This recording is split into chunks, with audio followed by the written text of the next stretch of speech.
Sana maganda yung kinalalabasan nito. Tingnan ko yung bago kong settings ngayon dito sa GoPro. Bali yung settings ng kagabi, naka 4K siya and 30 FPS. Yung palang gamit natin yung GoPro mga boss is Hero 9 Telefilm na mic adapter. Ngayon naman mga boss is 2.7K, tapos 24 FPS yan. This vlog ko, isa lang yung settings na ginagamit ko. Yun yung 1080p.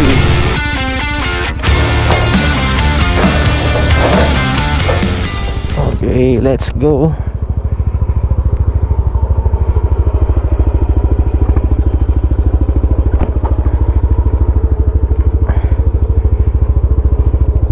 Gloves.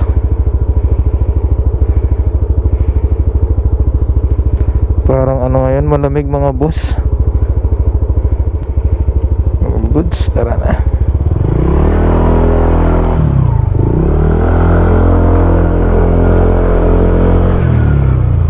This is my second vlog this March 2026. Yung first vlog natin, yung nag-meeting tayo kasama yung mga Bon Pampanga zone. So ito yung second time na magpa-vlog ngayong March. So ayun nga pala mga boss, kaya pala nag-vlog tayo ngayon. Kasi mga boss, tinitingnan ko yung bago kong settings ngayon dito sa GoPro na paggabi. Kasi last time mga boss, mga previous vlogs ko, isa lang yung settings na ginagamit ko, yun yung 1080p. So ngayong gabi, meron akong pinag-adjust. Nakita ko lang sa YouTube, napanood ko lang. Nag-try ako ng 4K. Tapos meron din tayong settings para sa morning. Mamaya naman doon ko siya i-try pag labas ko ng trabaho. So ayun nga pala mga boss, bali ngayon is papasok tayo ng trabaho, panggabi tayo. Today is Friday,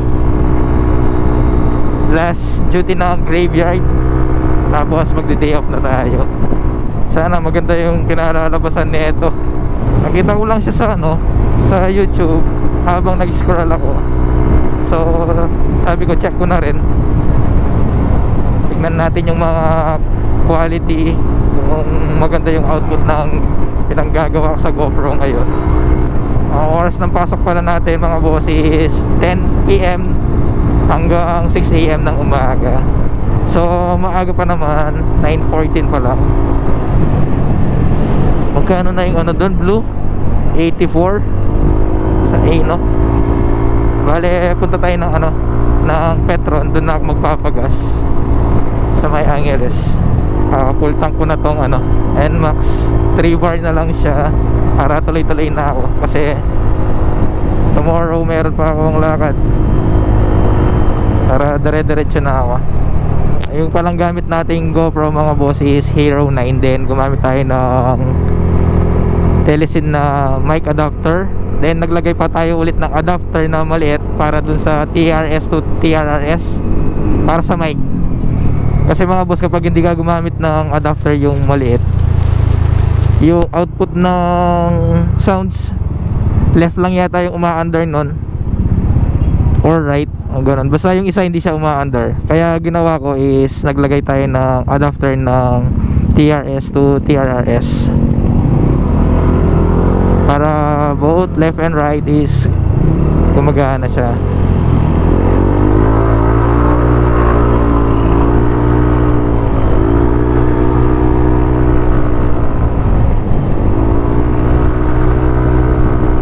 Pagas tayo sa Petron. Walang masyadong sasakyan ngayon. Okay na ulit yung passing, hindi na siya naglulus. Dito tayo sa may Petron.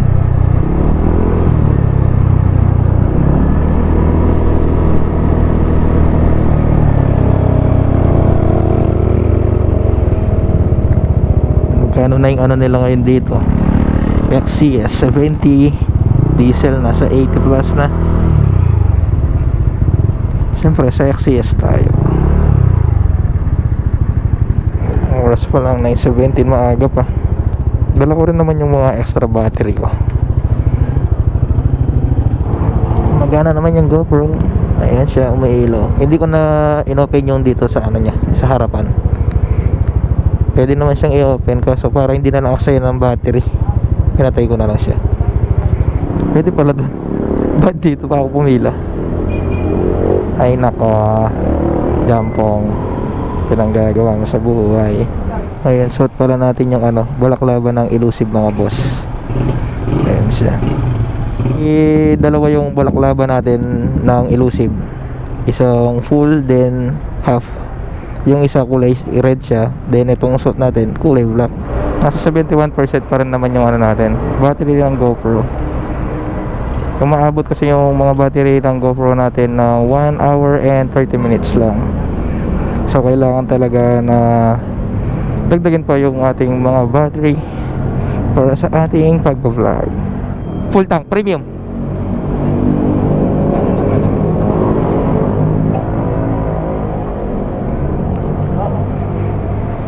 Magkano per liter? Nasa 70 na. 74 liter. Thank you. Wala man po.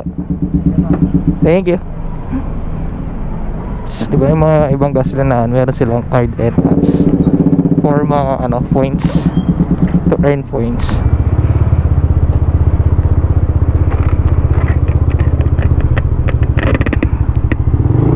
Okay, let's go na. Ang taas pala nito.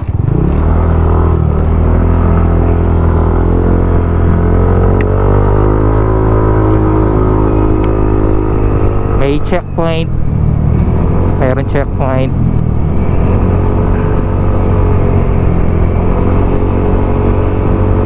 Checkpoint tayo, checkpoint.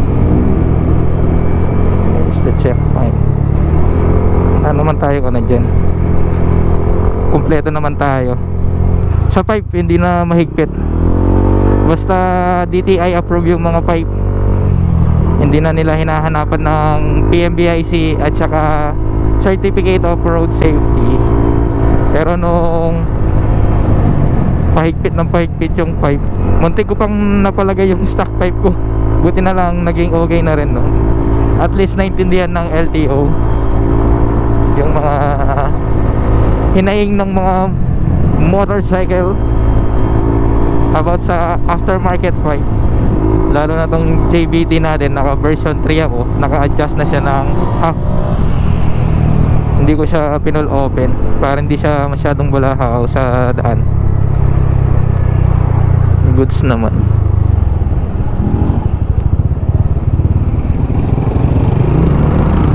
Daan nga tayo dito, maaga pa naman sa MBS. Businahan lang natin kung meron tambay. Meron bang tambay? Okay, meron. Silip lang, di tayo pwedeng magstay dahil meron pa akong pasok 9:26. Sinak lang natin yung mga ano, tambay. Tamang daan lang sa ano na lang, sa day off. Doon na lang ako siguro magtatambay doon. Tapos mag-vlog tayo, kasama ko kayo kung paano sila sa MBS kapag nagtatambay mga boss. Dalang lang talaga kasi ako mag-vlog mga boss, lalo na busy na sa trabaho. Alam niya naman, dami pang priorities na kailangan asikasuhin. Ang hindi ko lang alam yan mga boss kung kailan ko ma-upload ito, dahil matagal akong mag-edit. Tagal lang mag-edit din. Kapag meron lang akong time, dun lang ako nakakapag-edit talaga. Tapos pala mga boss, yung gamit ko pang edit sa computer is Filmora. All goods naman yung pang edit ko. Ang lamig talaga mga boss. Buti na lang nag-gloves tayo, tsaka naka ano, hoodie jacket. Kagabi umulan sa ano, sa Clark. Kaso ano lang naman yun, hindi naman ganun kalakas yung ulan.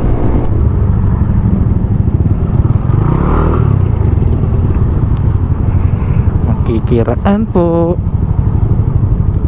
Ay kasya, maluwag pa. Nasa ano na pala, 1.1 yung ano ko, oil. So every 1.3 nag-change oil na ako. 1.3 hanggang 1.5 yun. Yung 1.3 saktuhan lang siya, medyo malinaw pa siya, pero dun sa 1.5 maitim na siya. So ayan pala mga boss, no? Sa mga nagtatanong kung ano yung gamit nating side mirror, yung gamit nating side mirror mga boss is ARM na 360 degree. Then gumamit lang ako ng side mirror na Suzuki Raider. Ayan. At sa mga nagtatanong about sa shock ko mga boss, nakadrop tayo sa harap ng 2-inch play. Then sa likod naman mga boss is 275mm YSS yung gamit natin. Mas pati sa pintura, sa paint ng motor ko, ang kulay ng paint ng motor ko mga boss is metallic gray. And yung sa espada naman niya mga boss is Galaxy Black. Same ng sa grab bar is Galaxy Black din siya. About po pala sa garnish mga boss.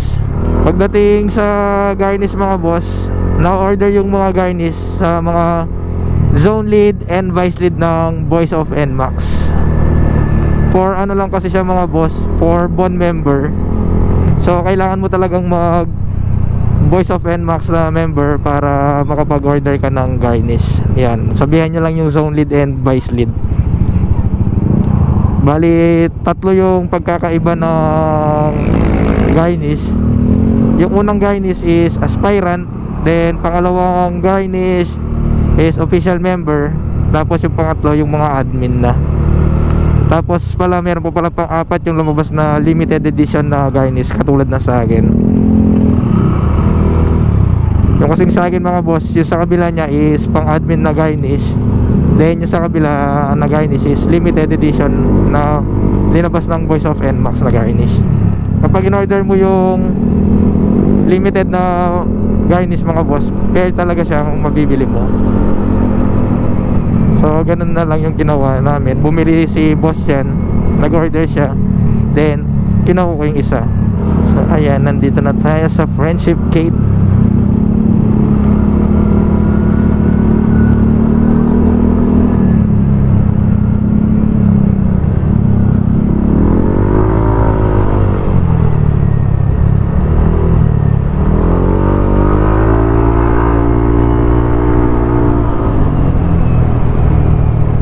Ito yung maganda sa mga stoplight na mga boss, yung merong number. At least naka-prepare ka, makikita mo na may slow down ka na. Ayan, yung araw-araw nating biyahe from San Fernando to Clark. Sarap magbiyahe ngayon, chill lang yung chill yan dyan. Sabagay yan, sa sobrang taas ng gas ngayon, sino pa bang gagala, di ba? Tulad nun, premium ng petro nasa 70. Tapos more on nakikita ko sa mga diesel sa gasoline station nasa 80 plus na. 940 pa lang. So 950 nasa work na ako. 950 to 955. Mabilis lang naman yung biyahe kasi dito sa loob ng Clark.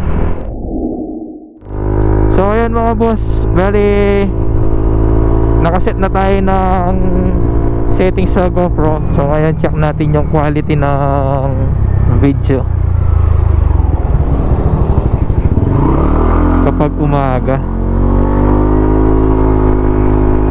Bali yung settings ng kagabi, naka 4K siya and 30 fps. Ngayon naman mga boss is 2.7K tapos 24 fps siya.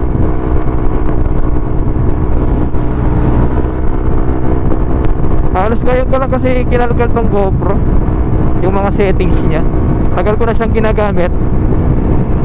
Lagi lang 1080p yung gamit natin. Tapos pagdating sa FPS 70 na lang para makita din natin yung quality ng mga video natin. Weekends naman ngayon, hindi naman masyadong traffic niyan. Today is Saturday, day off na natin. Buti na lang hindi ako inaantok. Mabisa talaga yung black coffee. Yung lang talaga ngayon, sobrang lamig. Naka-gloves na ako. Ramdam ko pa yung lamig sa mga kamay ko. Angas ng nito meron siyang armrest. Ayan kapag pagod na yung back ride mo, Pwede siyang magsandal. Meron pa siyang armrest. Ang dumi na rin ng ano, NMAX. Tignan ko mamaya kung malilinis ko pa to after ng mga gagawin ko. Maano siya, maalikabok. Ayaw ko naman siyang punasan. Kung hindi naman siya na-wash, baka ano, doon nagsisimula yung mga gasgas. Magkaka-hairline na siya nun. Kaya after niyang ma-wash mga boss, yun na yun eh. Pagpakitabin ko lang after niyang na-wash, hahayaan ko na siya nun mga boss. Ang kinagandahan doon sa kulay ng aking NMAX, hindi masyadong halata yung ano, alikabok.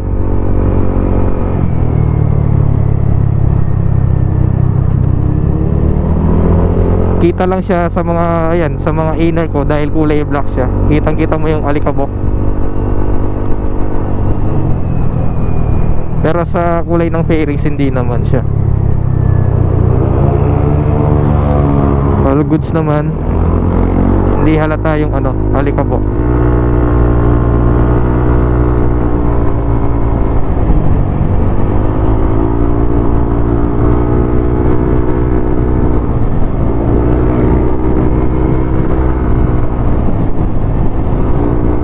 Katawan ko lang siya. Matagal ko nang hindi nakahataw tong ano, NMAX. All goods na yan, all goods. So ayan pala mga boss, next vlog natin yan yung ano na, yung magiging EV natin sa March 25, 2026. Kasama din natin dyan yung mga grupo ng ADV and Neo Boys, yung mga NMAX version 3. So ayun lang mga boss, dito ko natatapusin itong vlog na to. This is Johnson TV. Ride safe always.